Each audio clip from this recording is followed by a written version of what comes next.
ছাড়ি কাল নাগিনি, তুই আমার পায়েস চুরি করলি কেন বল?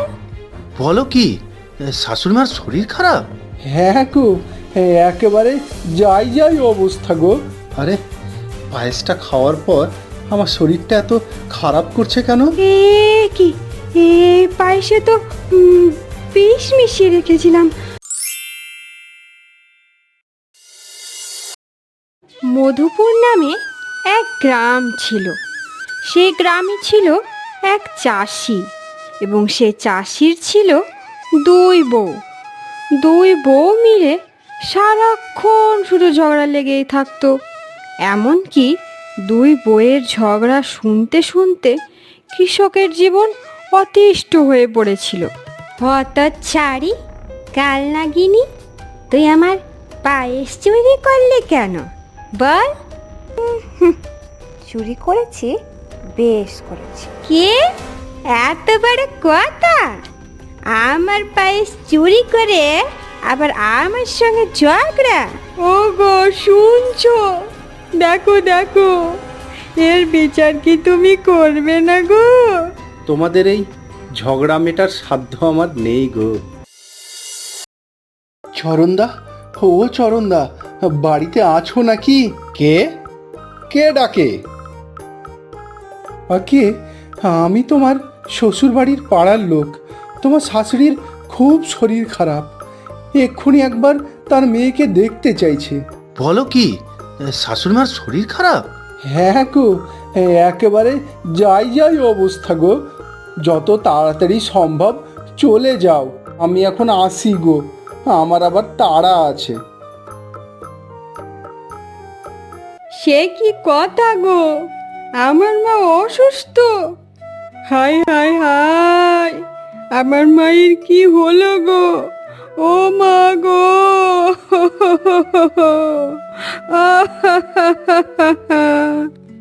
যাই হোক গিন্নি, আর কান্না করো না, আমি কালকেই মায়ের বাড়ি যাওয়ার ব্যবস্থা করছি।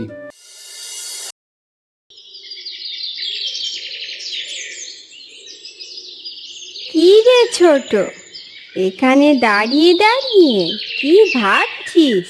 কি আর ভাববো, যে কটা দিন মায়ের বাড়িতে থাকবে সে কটা দিন ভালোই থাকবো। কি বললি তুই?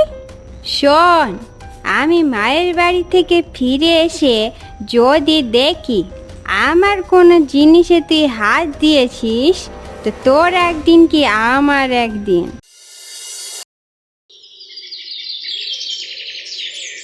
কয়েকদিন পর বড় বউ তার বাপের বাড়ি থেকে ফিরে এসে দেখে তার স্বামী ও ছোট বউ বেশ আরামদায়ক জীবনযাপন করছে। এটি বড় বউ দেখে হিংসায় জ্বলে পুড়ে উঠল। ও মা গো, কি রে ছোট, বলি বাড়িতে না থাকায় অমনি আমার স্বামীকে হাতিয়ে নিয়েছিস তো?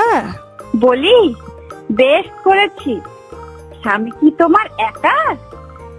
যে কটা দিন ছিলে না, বেশ ভালোই তো ছিলাম। এই কটা দিনে বেশ ভালোই তো বড় বড় কথা হয়েছে রে ছোট। আর তার ব্যবস্থা আমি খুব তাড়াতাড়ি করব। শোনো স্বামী, তোমার জন্য মা পিঠে আর পায়েস দিয়েছে। তুমি কিন্তু রাতের খাবারটা আমার ঘরে আজ খাবে, কেমন? এই কথা বলে বড় বউ ঘরের ভিতরে চলে গেল এবং মনে মনে ফন্দি পাতল যে ছোট বউকে জব্দ করবে। ছোট যখন শুনেছে পিঠার পায়েসের কথা, তখন সে নিশ্চয় আসবে আমার ঘরে চুরি করতে। এই কথা বলে বড় বউ পায়েসের সঙ্গে বিষ মিশিয়ে রাখলো। ছোট এটি নিশ্চয় খেতে আসবে, আর এটি খেলেই আমার পথের কাঁটা আমার জীবন থেকে সরে যাবে।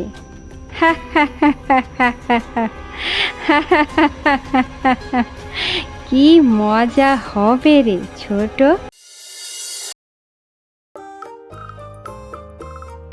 বড় বউ, বড় বউ, ও বড় বউ, এ তো কোনো সাড়াই নেই, মনে হচ্ছে ঘুমিয়ে গেছে।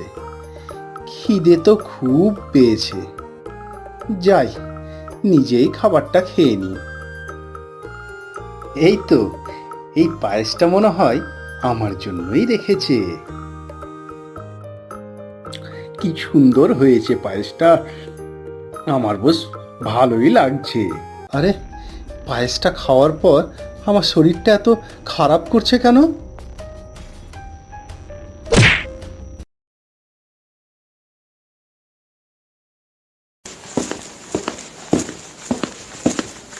এ কি কি হলো তোমার? কথা বলছো না কেন? কথা বলো। এ কি, এ পায়েসে তো বিষ মিশিয়ে রেখেছিলাম ছোটকে মারার জন্য, কিন্তু এ কি হয়ে গেল? না না, এ হতে পারে না, আমি কিছুতেই হতে দেব না। আমি আমি আমার স্বামীকে মেরে ফেললাম? না না, এত বড় সর্বনাশ আমি কিছুতেই হতে দেব না। ছোট, ও ছোট, তাড়াতাড়ি আয় ছোট, এদিকে একটু আয়। কি হলো দিদি, এত চিৎকার করছো কেন? এ কি হয়েছে আমার স্বামী? এসব পরে হবে ছোট, তুই আগে তাড়াতাড়ি ডাক্তার ডেকে নিয়ে আয়। যা যা, তাড়াতাড়ি যা। এই বলে ছোট বউ ডাক্তার ডেকে নিয়ে আসলো এবং ডাক্তারবাবু কৃষককে সুস্থ করে তুলল। অপরপালার দোহাই, তুমি সুস্থ হয়ে গেছো, এটা আমার অনেক বড় পাওনা। আমি ছোটকে মারার জন্য বিষ মিশিয়েছিলাম। হ্যাঁ রে ছোট, তুই আমায় শেষবারের মতো ক্ষমা কর। আজ থেকে আমরা দুজনে কোনো হিংসা নয়, আমরা মিলেমিশে থাকবো।